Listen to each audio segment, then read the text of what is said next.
Good evening, Deepa. Thank you for joining me. I am Pallav. I am one of the co-founders of Economics and the Six Degrees Growth Network, and today we are being joined by Deepa Agarwal.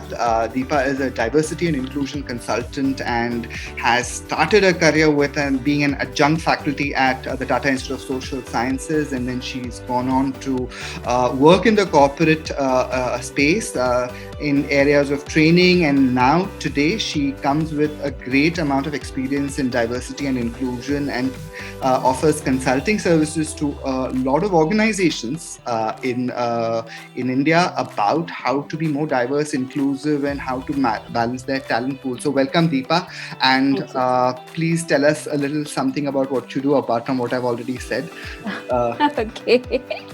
So I founded Relink Consulting, and the idea really was to look at research as one of the biggest things that we do with Relink Consulting. So we of course consult with organizations on creating what we call actually diverse, inclusive, but we mostly call it just, how to create just and equitable work environments. So that really is our focus, and one of the things that we do is research, and we also of course design products and interventions for organizations. So that's what we do at Relink. Yeah. Fantastic. So, how today you lead Relink as an organization, which is the consulting organization you lead. Tell us something about how that began. So many years ago, I used to work with a corporate world, which you also mentioned, and I used to handle their D&I and wellness portfolios. And in the D&I space, when we started off, this is about 7-8 years ago, there was a gap in the content which was available and the research which was available in the Indian context. So a lot of interventions that were being designed were by organizations that were outside India, having offices in India, but still the content was very, very Western centric. So I felt there was a real gap in the research which is available and products and interventions that is addressing the Indian audience. So, to address that need is why I felt, it will be good to do that on a full-time basis. And of course, because I'm so much believing in the idea of D&I that, I thought I should just devote my career in that space. So I have so many questions racing. So I'm going to, the immediate thing which comes is where does gender issues, and I'm sure that is what you deal with, gender and racial diversity issues, how are they cropping up in the Indian scenario? Right? Okay, so in the Indian scenario, their gender, of course, we are all aware. It is right now we're talking a lot about only the women. But the gender that we talk about really is also, the transgender community, which unfortunately right now we are not talking so much about. There is conversation, but that is one area which is a big gap. Not only from an organization perspective, but also from the policy and the government law perspective, supporting that community. There is a fair bit of work that's being done for women. So it's actually quite one-sided in that sense. There is women, and then there is, some bit of conversations around trans, but gender includes everybody. So that conversation, I think, is not being done effectively enough. So that is one. And racial, in India, it's a very, very different kind of a context, because we are, in that sense, a diverse country, and more than race, it's this whole, South India, North India, this is a big one. And the religion, of course. I mean, I think we've seen recent ads that have been kind of been brought up because of these aspects, So I think from the Indian context, that is what is relevant for us to talk about. Would caste then become an important aspect within the racial diversity spectrum within India? Yes. It always will be, and it is an important one for us to talk about for sure. Yes. So what is it that then, if I were to ask you in a nutshell, what excites you about the diversity hiring and this? Where does it come from? What gets your day going for diversity hiring? So what excites me with diversity hiring really is actually several things. Okay, and I'm going to try and be very, very quick in telling you what are the two things that really excite me. One is it tells me that we are in the right step. There is a step forward that is happening. Organizations are taking that step. Now, organizations may come to diversity hiring through two different formats, right? Either they start with diversity hiring as the first step of D&I journey, or they may do cultural interventions and a lot of systemic changes that eventually leads to an increased representation.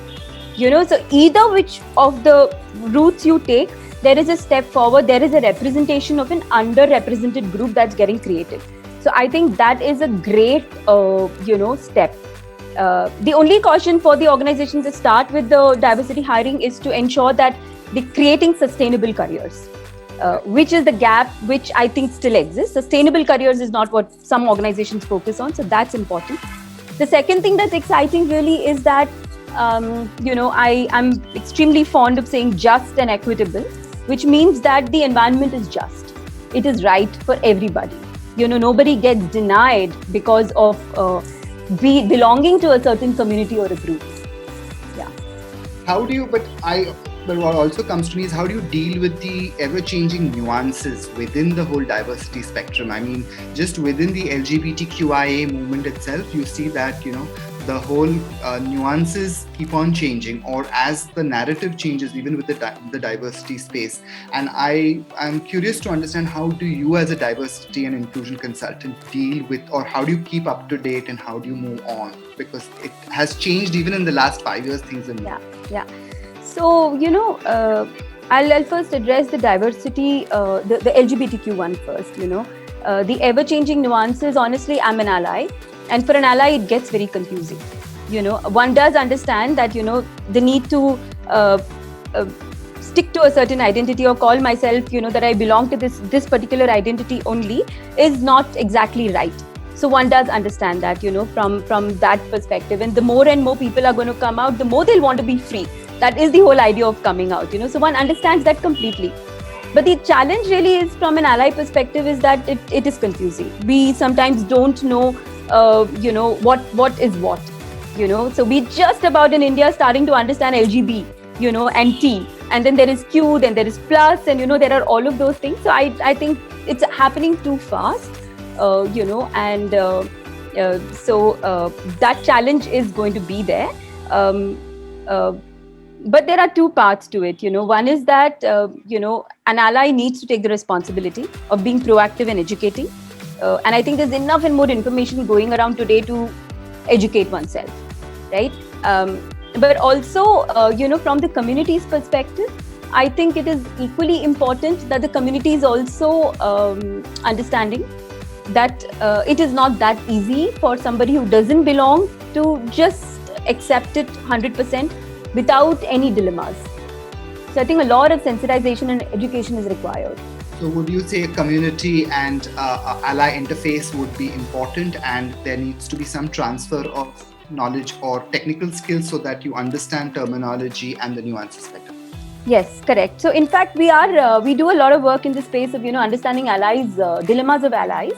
What are the specific dilemmas that allies have, and, educate the community that these are the dilemmas. So you may want to kind of look at these dilemmas when you interact with allies. So do that education yourself.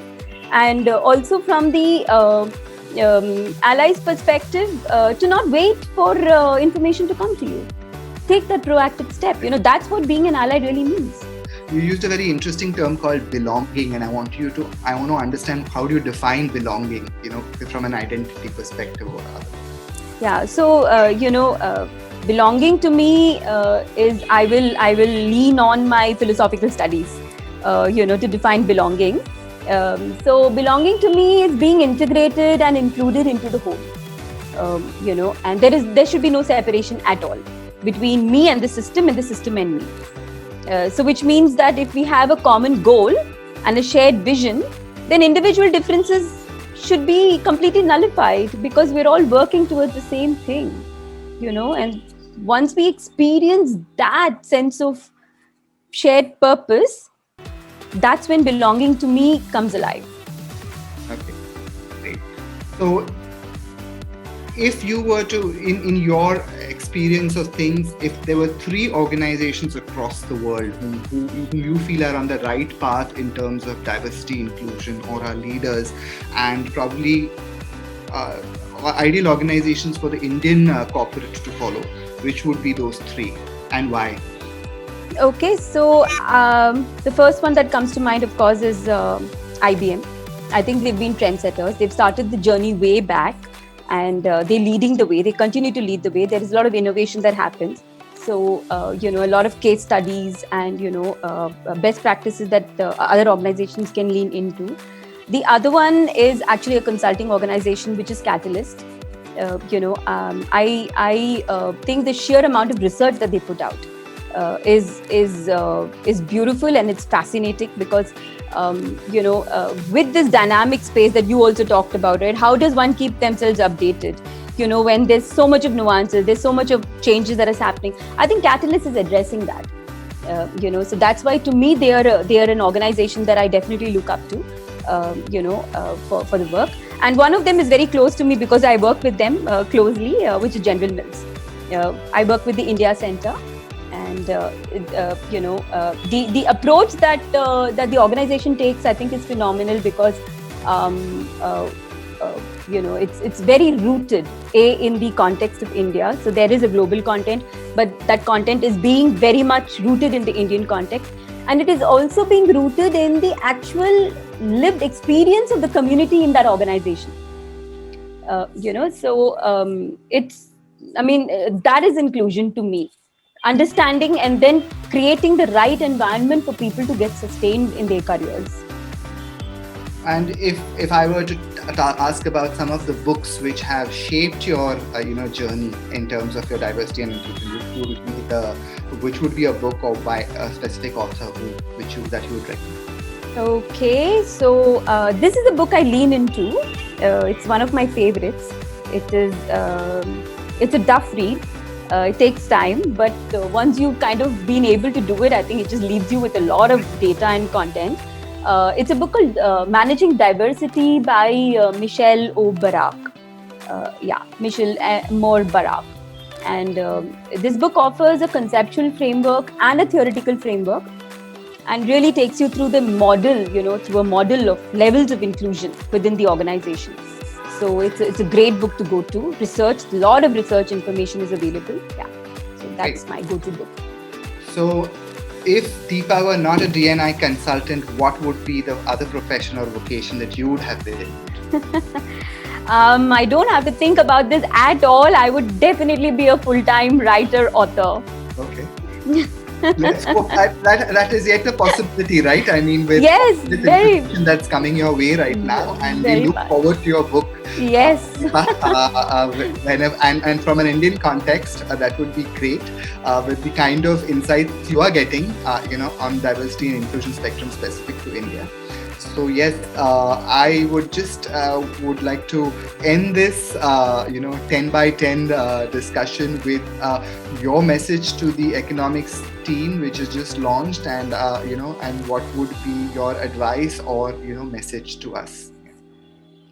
Okay, so I think you guys are doing a fabulous job, and I think you're filling a gap, which is a much needed one in our context, in the Indian context. I get a lot of calls from the community members, as well as, from organizations who are looking to find right profiles in the diversity strand, and there's no portal that really exists that addresses that need today, which is very robust, which is friendly, and which is taking both perspectives in view. So I think you guys are, filling that gap, which is amazing. And my advice to you would be to continue to wear the inclusion lens, because and to kind of stay up to date with the trends and keep educating the community as well as organizations through the work that you're doing, through your toolbox and through your toolkits that you have. I think that is what will make a lot of difference in the conversation. Thank you so much, Deepa. And I have already noted down that book which you recommended, and I'm going to get to that. And thank you for your making time for this interview, and we hope to collaborate with you on other aspects. Absolutely. Looking forward to it. Thank you.